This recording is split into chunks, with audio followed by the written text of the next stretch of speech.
दोस्तों स्वागत है आप सभी का हमारे इस YouTube चैनल हाई टारगेट में। दोस्तों आज हम देखेंगे क्लास 10th हिंदी का मॉडल पेपर जो मैट्रिक बोर्ड परीक्षा 2021 के लिए बहुत महत्वपूर्ण है।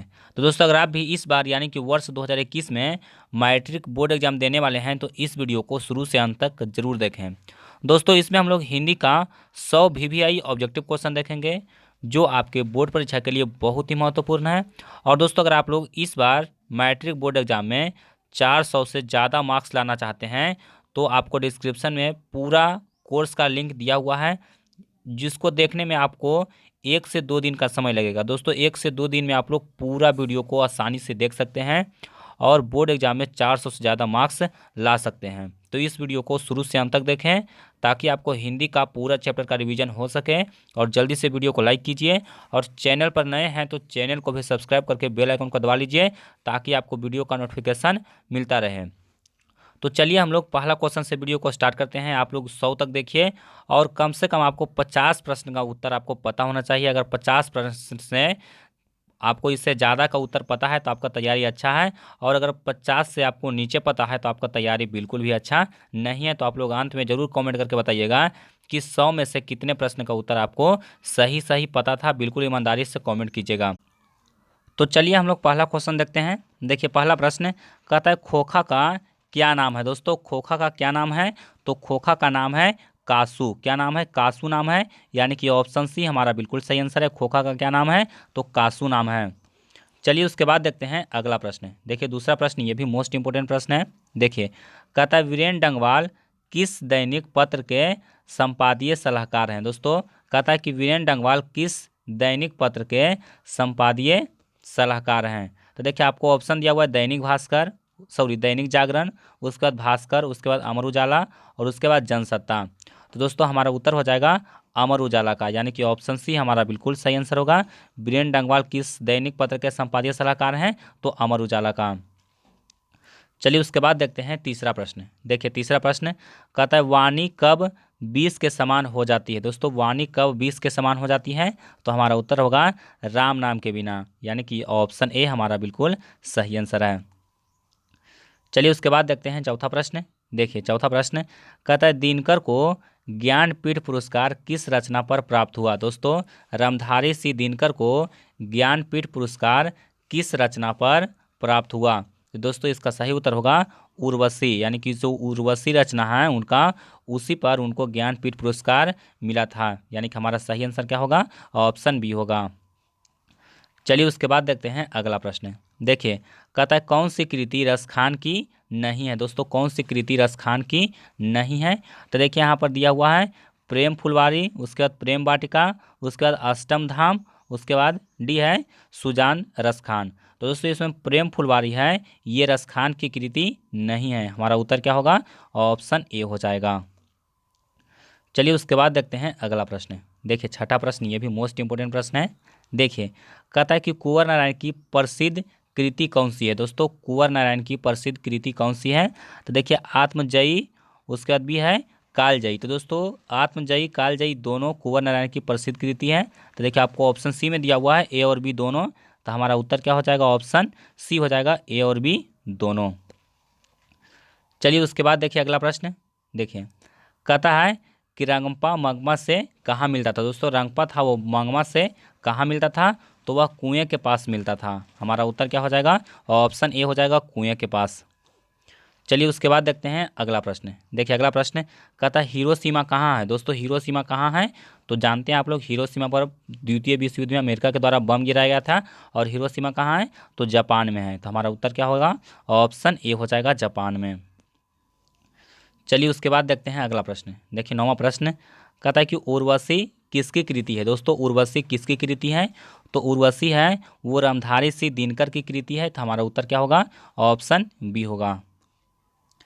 चलिए उसके बाद देखते हैं अगला प्रश्न। देखिए 10वां प्रश्न कहता है कि जीवनानंद दास किस भाषा के कवि हैं। दोस्तों जीवनानंद दास किस भाषा के कवि हैं, तो हमारा उत्तर हो जाएगा बांग्ला भाषा के, यानी कि ऑप्शन सी यहाँ पर बिल्कुल सही आंसर होगा। जीवनानंद दास किस भाषा के कवि हैं, तो बांग्ला भाषा के कवि हैं।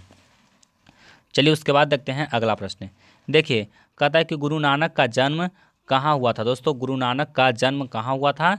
तो गुरु नानक का जन्म नानकाना साहब में हुआ था, जो भी कहाँ पड़ता है? पाकिस्तान में पड़ता है। हमारा उत्तर क्या होगा? ऑप्शन सी होगा। तो दोस्तों अगर आपको वीडियो पसंद आ रहा है तो वीडियो को लाइक ज़रूर करें, क्योंकि आपका एक लाइक हमारे लिए बहुत इंपॉर्टेंट होता है। तो वीडियो को जल्दी से लाइक कर दीजिए, और चैनल पर नए हैं तो चैनल को भी सब्सक्राइब करके बेल आइकन को दबा लीजिए, ताकि आपको वीडियो का नोटिफिकेशन मिलता रहे। तो चलिए उसके बाद हम लोग देखते हैं अगला प्रश्न। देखिए 12 नंबर सवाल कहता है कि रसखान किस काल के कवि हैं? दोस्तों रसखान हैं वो किस काल के कवि हैं? तो रसखान है वो भक्ति काल के कवि हैं। हमारा उत्तर क्या हो जाएगा? ऑप्शन डी हो जाएगा। चलिए उसके बाद देखते हैं अगला प्रश्न। देखिए कहता है कि सुजान सागर किसकी कृति है? दोस्तों सुजान सागर किसकी कृति है? तो ये सुजान सागर है वो घनानंद की कृति है। तो हमारा उत्तर क्या होगा? ऑप्शन बी हो जाएगा, घनानंद। सुजान सागर किसकी कृति है? तो घनानंद की। चलिए उसके बाद देखिए अगला प्रश्न।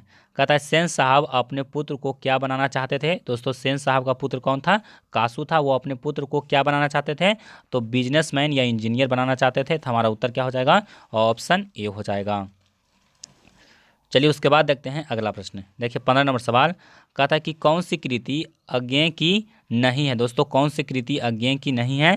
तो देखिए आपको ऑप्शन ए में दिया हुआ है बवारा अहेरी, सी है आंगन के पार द्वार, उसके बाद सी में दिया हुआ है एक बूंद, साहस उछली, और डी है मिलिन यामिनी। तो दोस्तों मिलिन यामिनी है ये कृति अज्ञेय की नहीं है। तो हमारा उत्तर क्या हो जाएगा? ऑप्शन डी हो जाएगा। चलिए उसके बाद देखिए अगला प्रश्न 16 नंबर बहुत इंपॉर्टेंट है। देखिए कहता है कि जीर्ण जनपद किसकी कृति है? दोस्तों जीर्ण जनपद किसकी कृति है? तो जीर्ण जनपद भी प्रेमघन की कृति है। तो हमारा उत्तर क्या हो जाएगा? ऑप्शन ए हो जाएगा, प्रेमघन। चलिए उसके बाद देखिए अगला प्रश्न। देखिए कहता है कि गलत पते की चिट्ठी किस विद्या की कृति है? दोस्तों गलत पते की चिट्ठी किस विद्या की कृति है? यानी कि यह क्या है? उपन्यास है, निबंध है, या फिर कहानी है, या फिर काव्य संकलन है? तो दोस्तों इसका सही उत्तर होगा काव्य संकलन। दोस्तों गलत पते पर चिट्ठी क्या है? यह एक काव्य संकलन है, यानी कि कविता है। हमारा उत्तर क्या होगा? ऑप्शन सी होगा। चलिए उसके बाद देखते हैं 18वां नंबर सवाल। ये भी मोस्ट इंपोर्टेंट सवाल है। देखिए कहता है कि भारत माता शीर्षक प्रगीत पंथ के किस काव्य संकलन से लिया गया है? दोस्तों भारत माता जो शीर्षक है यह किस काव्य संकलन से लिया गया है, यही आपको बताना है। तो यह लिया गया है ग्राम्या से। हमारा उत्तर क्या हो जाएगा? ऑप्शन बी हो जाएगा, ग्राम्या। चलिए उसके बाद आते हैं अगला प्रश्न में। देखिए 19वां क्वेश्चन मोस्ट इंपोर्टेंट है। देखिए कहता है कि पंडित बिरजू महाराज का जन्म कहाँ हुआ था? दोस्तों पंडित बिरजू महाराज का जन्म कहाँ हुआ था? तो उत्तर प्रदेश यानी कि लखनऊ में हुआ था। तो हमारा उत्तर क्या हो जाएगा? ऑप्शन बी हो जाएगा। चलिए उसके बाद देखिए अगला प्रश्न कहता है कि अज्ञेय का जन्म किस प्रदेश में हुआ था? दोस्तों अज्ञेय का जन्म किस प्रदेश में हुआ था? तो इनका भी जन्म हुआ था उत्तर प्रदेश में। हमारा उत्तर क्या हो जाएगा? ऑप्शन बी हो जाएगा।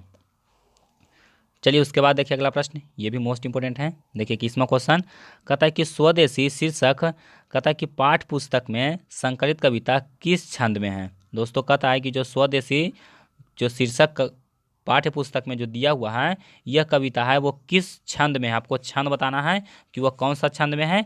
तो यह दिया हुआ है दोहा में, यानी कि हमारा उत्तर क्या हो जाएगा? ऑप्शन बी हो जाएगा। चलिए उसके बाद आइए अगला प्रश्न में। देखिए कहता है किसे प्रेम की पीर का कवि कहा जाता है? दोस्तों किसे प्रेम की पीर की कवि कहा जाता है? तो घनानंद को प्रेम की पीर कहा जाता है। चलिए उसके बाद देखिए अगला प्रश्न कहता है कि मन अर्जुन मन कृष्ण, मन अर्जुन मन कृष्ण किसकी कृति है? तो दोस्तों यह कृति है वो अनामिका की है। हमारा उत्तर क्या होगा? ऑप्शन डी हो जाएगा। चलिए उसके बाद आइए अगला प्रश्न में। देखिए 24वां क्वेश्चन कहता है कि बिस्मिल्लाह खां के साथ किस मुस्लिम पर्व का नाम जुड़ा हुआ है? दोस्तों बिस्मिल्लाह खां के साथ किस मुस्लिम पर्व का नाम जुड़ा हुआ है? तो हमारा उत्तर होगा मुहर्रम का, यानी कि ऑप्शन डी हमारा बिल्कुल सही आंसर है। चलिए उसके बाद आइए अगला प्रश्न में। देखिए व्याकरण से दिया गया है, कहता है हिंदी में प्रत्यय होते हैं। दोस्तों हिंदी में कितने प्रत्यय होते हैं? तो हमारा आंसर होगा 2, यानी कि ऑप्शन बी हमारा बिल्कुल सही आंसर है। चलिए उसके बाद आइए अगला प्रश्न में। देखिए कहता है कि नागरी लिपि शीर्षक पाठ किस पुस्तक से लिया गया? दोस्तों नागरी लिपि शीर्षक पाठ किस पुस्तक से लिया गया है? तो दोस्तों इसका सही उत्तर होगा भारत लिपियों की कहानी से, यानी कि ऑप्शन बी हमारा बिल्कुल सही आंसर है। चलिए उसके बाद आते हैं अगला प्रश्न में। देखिए 27 नंबर का सवाल देखिए, कहता है कि हमारी नींद शीर्षक कविता किस काव्य संग्रह से ली गई है। तो दोस्तों, जो हमारी नींद कविता है यह किससे ली गई है, तो यह दुष्चक्र में सृष्टा से लिया गया है, यानी कि हमारा उत्तर क्या होगा, ऑप्शन ए हो जाएगा। चलिए उसके बाद आते हैं अगला प्रश्न में। देखिए, कहता है कवि के आदेश में कौन है। दोस्तों, कवि के आदेशों में कौन है, सॉरी आदेशों नहीं, अंदेशों में कौन है, कवि के अंदेशों में कौन है। तो हमारा आंसर हो जाएगा एक जानी दुश्मन है। हमारा उत्तर क्या है, ऑप्शन ए है। चलिए उसके बाद देखिए अगला प्रश्न। कहता है कि भगवान की कृपा दृष्टि कहाँ विश्राम करती है। दोस्तों, भगवान की कृपा दृष्टि कहाँ विश्राम करती है। तो हमारा उत्तर होगा कवि के नयनों पर, यानी कि कवि के आंखों पर। हमारा उत्तर क्या होगा, ऑप्शन सी हो जाएगा। चलिए उसके बाद देखिए अगला प्रश्न। कहता है कर्म का मानक आधुनिक रूप है। दोस्तों, कर्म का मानक आधुनिक रूप क्या है। तो इसका आधुनिक रूप हो जाएगा कर्म। चलिए उसके बाद आइए अगला प्रश्न में। देखिए, कहता है कि साहित्य की परंपरा का पूर्ण ज्ञान किस व्यवस्था में संभव है। दोस्तों, कहता है कि साहित्य की परंपरा का पूर्ण ज्ञान किस व्यवस्था में संभव है। तो इसका सही उत्तर होगा समाजवादी व्यवस्था, यानी कि ऑप्शन सी हमारा बिल्कुल सही आंसर होगा। समाजवादी व्यवस्था में साहित्य की, कहता है कि परंपरा का पूर्ण ज्ञान व्यवस्था संभव है। चलिए उसके बाद आइए अगला प्रश्न में। कहता है कि पंडित बिरजू महाराज का जन्म कब हुआ। दोस्तों, पंडित बिरजू महाराज का जन्म कब हुआ। तो 4 फरवरी 1938 ईस्वी को हुआ, यानी कि हमारा सही उत्तर क्या होगा, ऑप्शन ए हो जाएगा 4 फरवरी 1938। चलिए उसके बाद आइए। कहता है द मादामोजेल द अविनियो किसकी कृति है। दोस्तों, द मादामोजेल द अविनियो, ल मादामोजेल द अविनियो, यह जो कृति है यह किसकी है। तो यह पिकासो की कृति है। हमारा उत्तर क्या हो जाएगा, ऑप्शन बी हो जाएगा। ल मादामोजेल द अविनियो यह कृति किसकी है, तो पिकासो की है। चलिए उसके बाद आइए। कहता है कि मछली कहानी में किस वर्ग का चित्रण है। दोस्तों, मछली कहानी में किस वर्ग का चित्रण है। तो निम्न मध्यम वर्गीय परिवार का, यानी कि ऑप्शन सी यहाँ पर बिल्कुल सही आंसर होगा। चलिए उसके बाद आइए अगला प्रश्न में। देखिए, ये प्रश्न 2 बार टाइप हो गया है। कहता है बिस्मिल्लाह खां के साथ किस मुस्लिम पर्व का नाम जुड़ा हुआ है। तो मुहर्रम का, इसको हम आगे कर देते हैं। उसके बाद आइए। देखिए, कहता है कि महात्मा गांधी के अनुसार उद्दत व बढ़िया शिक्षा क्या है। दोस्तों, महात्मा गांधी के अनुसार उद्दत व बढ़िया शिक्षा क्या है। तो अहिंसा प्रतिरोध, यानी कि हमारा सही आंसर क्या होगा, ऑप्शन सी होगा। चलिए उसके बाद आइए अगला प्रश्न। देखिए, ये भी प्रश्न 2 बार आ गया है। वाणी कब भी इसके समान हो जाता है। तो राम नाम के बिना दोस्तों रिवीजन के लिए 2 बार क्वेश्चन को लेकर आए हैं, ताकि आपको रिवीजन करने में आसानी हो। चलिए उसके बाद आइए 38 नंबर सवाल, बिल्कुल नया क्वेश्चन है। देखिए, बहुत इंपॉर्टेंट भी है। कहता है कि रसखान के रचनाकाल के समय किस राज्य का काल था। दोस्तों, रसखान का जो रचना काल था उस समय किस राज्य का काल था। तो देखिए, अकबर, हुमायूं, जहांगीर और औरंगजेब। तो दोस्तों, इसका उत्तर हो जाएगा, वो हो जाएगा जहांगीर। उस समय का राजा कौन था, तो जहांगीर था। चलिए उसके बाद आइए अगला प्रश्न में। देखिए 39 नंबर का सवाल। कहता है कि कवि ने परंजन्य किसे कहा है। दोस्तों, कवि ने परंजन्य किसे कहा है। तो इसका उत्तर होगा बादल को, यानी कि ऑप्शन सी हमारा बिल्कुल सही आंसर है। चलिए उसके बाद आइए अगला प्रश्न में। देखिए, कहता है कि प्रेम घन अपना आदर्श किसे मानते थे। दोस्तों, प्रेम घन अपना आदर्श किसे मानते थे। तो वह अपना आदर्श भारतेंदु हरिश्चंद्र को मानते थे। हमारा उत्तर क्या हो जाएगा, ऑप्शन डी हो जाएगा। चलिए उसके बाद आइए अगला प्रश्न में। देखिए, कहता है कि भारत माँ के श्रेष्ठ मुख की तुलना कवि ने किससे की है। दोस्तों, भारत माता के श्रेष्ठ मुख की तुलना है उसको कवि ने किससे किया है। तो हमारा उत्तर होगा छाया युक्त चंद्र से, यानी कि हमारा आंसर क्या होगा, ऑप्शन डी हो जाएगा। चलिए उसके बाद आइए। कहता है कि मिट्टी की अबोध मूर्तें कौन है। दोस्तों, मिट्टी की अबोध मूर्तें कौन है। तो जनता है। हमारा उत्तर क्या हो जाएगा, ऑप्शन बी हो जाएगा। चलिए उसके बाद आइए अगला प्रश्न में। देखिए, कहता है कि हिरोशिमा कविता में किसका चित्रण करती है। दोस्तों, हिरोशिमा जो कविता है इसमें किसका चित्रण किया गया है। तो हमारा उत्तर होगा आधुनिक सभ्यता की दुर्दांत मानवीय विभीषिका का, यानी कि ऑप्शन डी हमारा, सॉरी ऑप्शन डी हमारा हमारा बिल्कुल सही आंसर है। चलिए उसके बाद आइए अगला प्रश्न में। देखिए 44 नंबर सवाल। कहता है कि एक वृक्ष की हत्या कविता कहता है कि किस काव्य संग्रहण से संकलित है। दोस्तों एक वृक्ष की हत्या जो कविता है यह किस काव्य संग्रहण से संकलित है, बहुत इंपॉर्टेंट क्वेश्चन है। तो इसका जो सही आंसर होगा वो देख लीजिए, ऑप्शन ए में दिया हुआ है दीपशिखा, बी है ग्राम्या, सी है इन दिनों और डी है चिंता। तो दोस्तों इसका जो सही आंसर होगा वो इन दिनों होगा, यानी कि ऑप्शन सी हमारा बिल्कुल सही आंसर है। यह इन दिनों काव्य संग्रह से लिया गया है। चलिए उसके बाद आइए अगले प्रश्न में। देखिए कहता है कि गरीब बस्तियों में क्या हुआ। दोस्तों गरीब बस्तियों में क्या हुआ, तो 45 का सही उत्तर हो जाएगा धमाके से देवी जागरण, यानी कि हमारा सही आंसर क्या है, ऑप्शन सी हो जाएगा। चलिए उसके बाद आइए अगला प्रश्न में।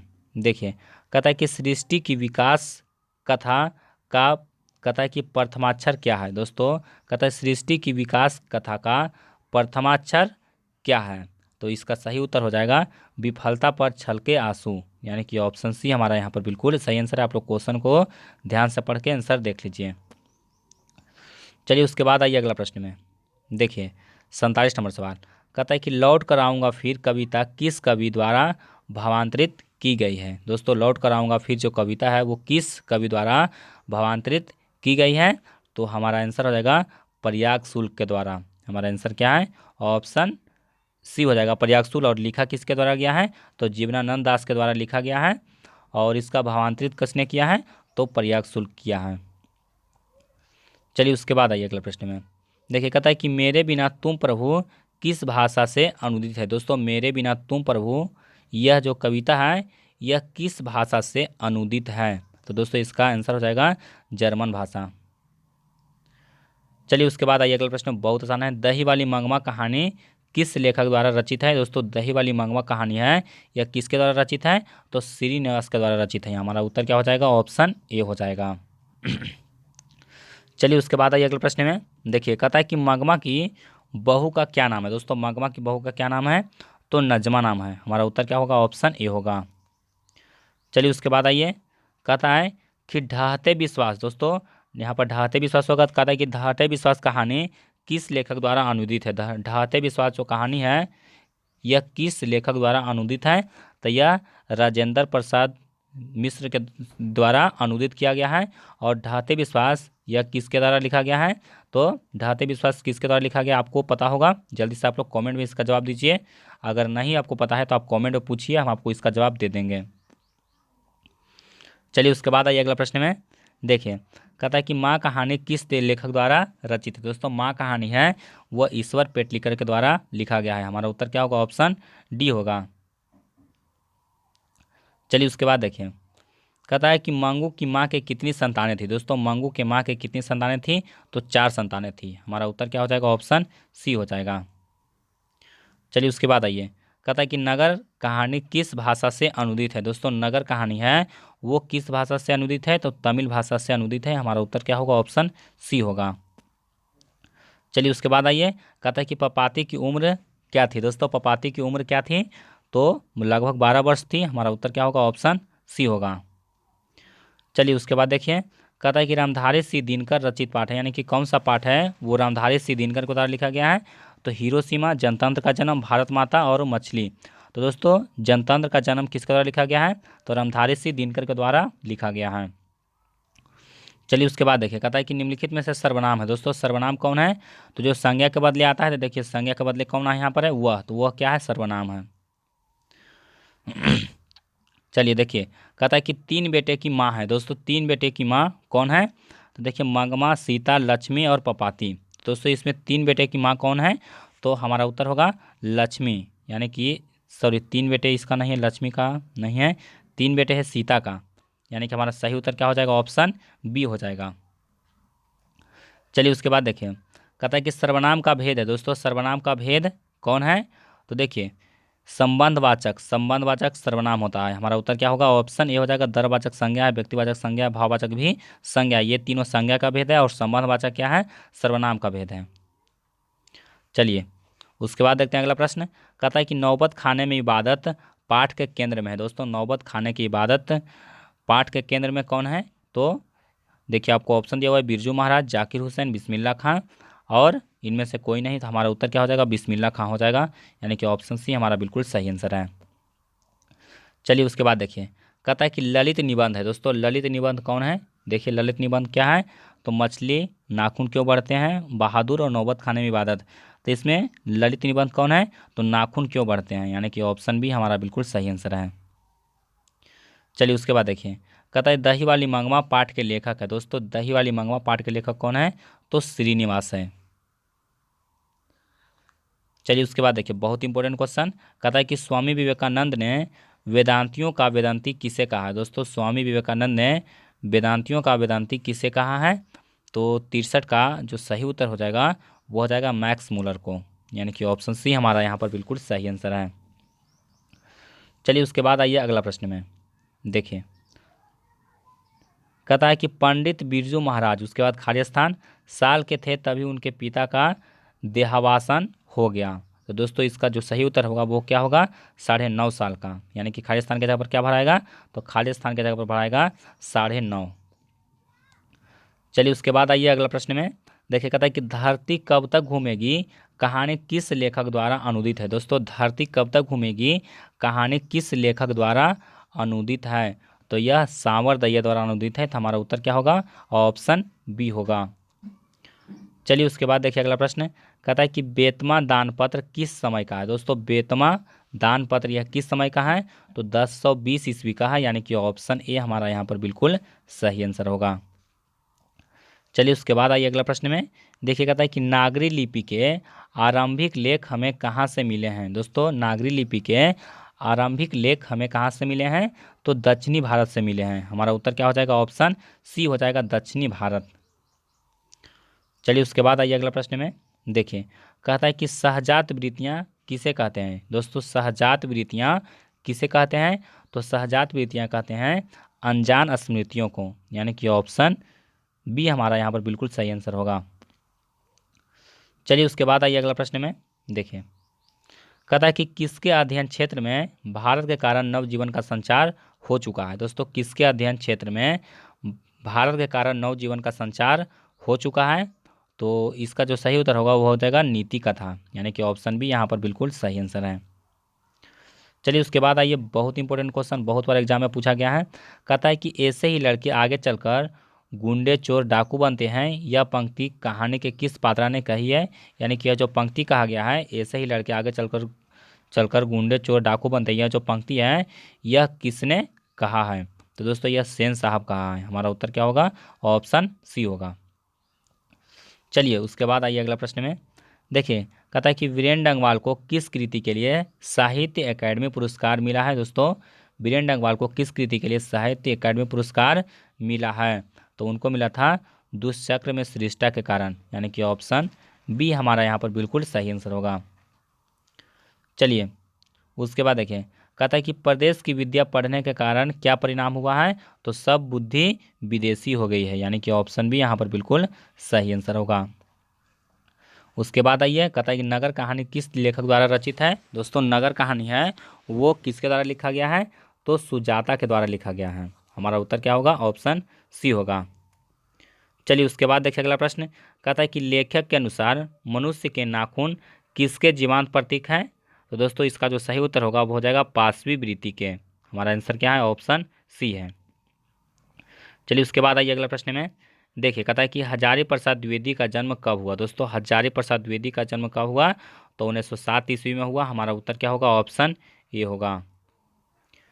चलिए उसके बाद आइए कहता है कि रहीरास किसकी कृति है। दोस्तों रहीरास किसकी कृति है, तो गुरु नानक की कृति है। हमारा उत्तर क्या होगा, ऑप्शन बी होगा। दोस्तों 25 क्वेश्चन और बच रहा है, तो आप लोग वीडियो को लास्ट तक जरूर देखिए क्योंकि सभी क्वेश्चन है वो बहुत महत्वपूर्ण है। चलिए उसके बाद आइए अगला प्रश्न में, देखिए कहता है कि लक्ष्मी के बड़े पुत्र का क्या नाम था। दोस्तों लक्ष्मी के बड़े पुत्र का क्या नाम था, तो उसका बड़े पुत्र का नाम था अच्युत। चलिए उसके बाद आइए अगला प्रश्न में, देखिए कहता है कि एक वृक्ष की हत्या में कवि शहर को किससे बचाने की बात करता है, तो दोस्तों वह किससे बचाने की बात करता है, तो नदीरों से, यानी कि ऑप्शन सी यहाँ पर बिल्कुल सही आंसर है। चलिए उसके बाद देखिए बहुत इंपॉर्टेंट क्वेश्चन, कहता है कि गांधी जी का दक्षिण अफ्रीका कहता है कि प्रवास कब से कब तक था, यानी दक्षिण अफ्रीका में वह कब से कब तक रहे हैं, तो वह 1893 ईस्वी से 1914 ईस्वी तक रहे हैं। हमारा उत्तर क्या होगा, ऑप्शन ए होगा। चलिए उसके बाद आइए अगला प्रश्न में, देखिए 80 नंबर सवाल कहता है कि जब पंडित बिरजू महाराज को संगीत नाटक अकादमी अवार्ड मिला तब उनकी उम्र कितनी थी। बहुत इंपॉर्टेंट क्वेश्चन है। उनका उम्र कितना वर्ष था, तो 27 वर्ष था। चलिए 20 क्वेश्चन अब है। देखिए 81 नंबर कहता है कि कवि ने माली मालिन किसे कहा है, तो राधा और कृष्ण को कहा है। हमारा उत्तर क्या होगा, ऑप्शन सी होगा। चलिए उसके बाद देखिए कहता है कि मंगू के अलावा उसकी माँ के कितनी संतानें थी। दोस्तों मंगू के अलावा उसके माँ के कितनी संतान थी, तो 3 संतान। चलिए उसके बाद देखिए कहता है कि अगेन का जन्म कब हुआ। बहुत इंपॉर्टेंट क्वेश्चन है। तो हमारा उत्तर होगा 1911 ईस्वी, यानी कि ऑप्शन बी यहाँ पर बिल्कुल सही आंसर है। चलिए उसके बाद आइए अगला प्रश्न में। देखिए कहता है कि दिनकर को यानी कि रामधारी सिंह दिनकर की किस कृति के लिए ज्ञानपीठ पुरस्कार मिला। दोस्तों उनको ज्ञानपीठ पुरस्कार मिला था, वो उर्वशी के लिए मिला था। हमारा उत्तर क्या हो जाएगा, ऑप्शन सी हो जाएगा। चलिए उसके बाद आइए अगले प्रश्न में। कहता है कि नौबत खाने में इबादत कहता है साहित्य की कौन सी विद्या है। दोस्तों नौबत खाने में इबादत है वो साहित्य की कौन सी विद्या है, तो यह क्या है, व्यक्ति चित्र है। हमारा उत्तर क्या होगा, ऑप्शन डी हो जाएगा। चलिए उसके बाद आइए अगला प्रश्न में। देखिए कहता है कि पंडित बिरजू महाराज लखनऊ घराने के किस पीढ़ी के कलाकार हैं, तो यह 7वीं पीढ़ी के कलाकार हैं। हमारा उत्तर क्या होगा, ऑप्शन बी होगा। चलिए उसके बाद आइए अगला प्रश्न में। देखिए कहता है कि सीता के बेटों ने सीता को कितने रुपये माहवारी खर्च देने का निर्णय लिया। तो दोस्तों यहाँ पर हो जाएगा 50-50 रुपया, यानी कि ऑप्शन ए हमारा बिल्कुल सही आंसर है। चलिए उसके बाद आइए अगला प्रश्न बहुत महत्वपूर्ण है। कहता है कि उत्तर भारत से नागरी लिपि के लेख कब से मिलने लगते हैं। दोस्तों उत्तर भारत से नागरी लिपि के लेख कब से मिलने लगते हैं, तो हमारा उत्तर होगा 8वीं सदी से। चलिए उसके बाद देखिए कहता है कि बहादुर पर कितने रुपये चोरी का इल्ज़ाम लगा था। दोस्तों बहादुर पर 11 रुपये की चोरी का इल्ज़ाम लगाया गया था। तो हमारा उत्तर क्या होगा, ऑप्शन ए होगा। चलिए उसके बाद देखिए कहता है कि भारत माता कविता में भारत का कैसा चित्र प्रस्तुत किया गया है, तो हमारा उत्तर होगा यथा तथ्य की, यानी कि ऑप्शन सी यहाँ पर बिल्कुल सही है। उसके बाद देखिए कहता है कि जातीय अस्मिता की दृष्टि से इतिहास का प्रवाह कैसा है। दोस्तों जातीय अस्मिता की दृष्टि से इतिहास का प्रवाह कैसा है, तो विच्छिन्न और अविच्छिन्न दोनों, यानी कि ऑप्शन सी यहाँ पर बिल्कुल सही आंसर होगा। चलिए उसके बाद देखिए कहता है कि लेखक के घर में मछली कौन खाता था। दोस्तों लेखक के घर में मछली कौन खाता था, तो इसका सही आंसर होगा लेखक का पिता, यानी कि ऑप्शन बी इसका बिल्कुल सही आंसर है। चलिए उसके बाद देखिए अगला प्रश्न। देखिए 93 कहता है कि लेखक के रिश्तेदार ने बहादुर पर क्या आरोप लगाया था, तो पैसे चुराने का, और कितने रुपये चुराने का, तो 11 रुपये चुराने का आरोप लगाया गया था। ये भी क्वेश्चन आपके बोर्ड परीक्षा में पूछ सकता है। चलिए उसके बाद देखिए कहता है कि मेरे बिना तुम प्रभु पाठ के लेखक है। दोस्तों मेरे बिना तुम प्रभु पाठ के लेखक कौन है, तो रेनर मारिया रिल्के है, यानी कि ऑप्शन डी इसका बिल्कुल सही आंसर है। चलिए उसके बाद देखिए कहता है कि तत्पुरुष समास का उदाहरण नहीं है राजपुत्र, पवनपुत्र, वनवास, चौराहा। तो इसमें चौराहा कौन सा समास है, दिग्गु समास है। तो इसका सही उत्तर क्या हो जाएगा, ऑप्शन डी हो जाएगा। चलिए उसके बाद आइए अगला प्रश्न में। देखिए कहता है कि भारत में बेरोजगारी का मुख्य कारण क्या है। दोस्तों भारत में बेरोजगारी का मुख्य कारण क्या है, तो जाति प्रथा है, यानी कि ऑप्शन ए हमारा बिल्कुल सही आंसर है। 4 क्वेश्चन आप है। देखिए सॉरी 3 क्वेश्चन आप। कहता है कि घनानंद कवि हैं। दोस्तों घनानंद कवि हैं वो कैसे कवि हैं, तो हमारा उत्तर होगा रीति मुक्त कवि हैं, यानी कि ऑप्शन ए यहाँ पर बिल्कुल सही है। चलिए उसके बाद देखिए 98 कहता है कि जन्म से ही पागल है। दोस्तों जन्म से पागल कौन है, तो मंगू है। हमारा उत्तर क्या हो जाएगा, ऑप्शन सी हो जाएगा। चलिए उसके बाद देखिए कहता है कि लेखक को मछली खाने से किसने मना किया। दोस्तों लेखक को मछली खाने से किसने मना किया, तो लेखक के माँ ने मना किया। तो हमारा उत्तर क्या होगा, ऑप्शन बी होगा। चलिए अब लास्ट क्वेश्चन में आ गए हैं। देखिए 100 प्रश्न कहता है कि पपाती को कौन सा रोग था, और ये क्वेश्चन हम ऑनलाइन टेस्ट में भी पूछे थे। बहुत सारे लोगों का सही जवाब आया था। इसको कौन सा रोग था, मेनिनजाइटिस था। तो हमारा उत्तर क्या होगा, ऑप्शन डी होगा। तो दोस्तों उम्मीद करता हूँ कि वीडियो पसंद आया होगा, तो जल्दी से वीडियो को लाइक कर दीजिए, और डिस्क्रिप्शन में जो लिंक दिए हैं उस पर क्लिक करके आप लोग पूरा कोर्स मैट्रिक का देख लीजिए। आपको कम से कम 400 से ज़्यादा मार्क्स आएगा।